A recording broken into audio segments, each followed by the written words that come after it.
महाशिवरात्रीच्या पावन पर्वानिमित्त धुळे शहरातील गल्ली नंबर 5 मधील श्री केदारनाथ महादेव मंदिर येथे शिवालय ट्रस्ट व शिवशक्ती ग्रुप यांच्या वतीने विविध धार्मिक कार्यक्रमाचे आयोजन करण्यात आले। आज दुपारी 12 वाजता भाविकांच्या उपस्थितीत महाआरती संपन्न झाली। यानंतर भंडारा वाटप करण्यात आले, ज्याचा अनेक भक्तांनी लाभ घेतला। मंदिर परिसर हर हर महादेवच्या जयघोषाने दुमदुमून गेला। या कार्यक्रमात समोल जाधव, मंगल गुजर, सुनील गवथाई, मधुर गुजर, आकाश गुजर, अन्नू लोणकर, अशोक गुजर, अशोक चौगुले, बबलू गुडवे, जयेश गायकवाड यांच्यासह मोठ्या संख्येने भाविक उपस्थित होते। श्री शिवाय नमस्तुभ्यम। दरवर्षी सालाबादाप्रमाणे हे आपल्या मंडळातर्फे शिवरात्रीचा अतिशय आनंदाचा शिवरात्रीचा हा जो कार्यक्रम आहे अतिशय आनंदात होतो इथे। आणि विशेष म्हणजे दरवर्षी येथे भंडाऱ्याचं आयोजन केलं जातं।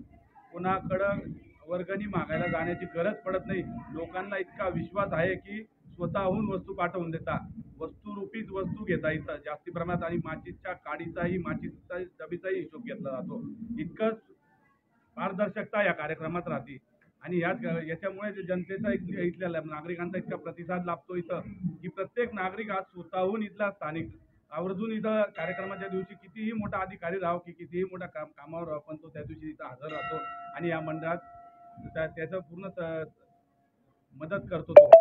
आणि शिवालय ट्रस्ट ही असे एक सर्व मित्र जे त्या ट्रस्टमध्ये आमचे सगळे आणि ते सर्व काम इथं मनापासून करता।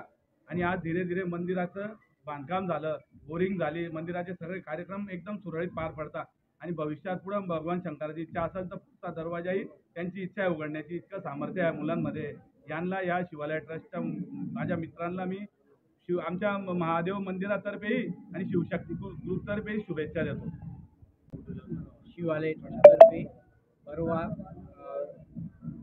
भगवान महादेवांचा मेहंदीचा कार्यक्रम झाला, त्याच्यानंतर हळदीचा कार्यक्रम झाला आणि काल भगवान महादेवांचं पार्वती मातेची मोठी मिरवणूक आग्रा रोड परिसरातून काढण्यात आली।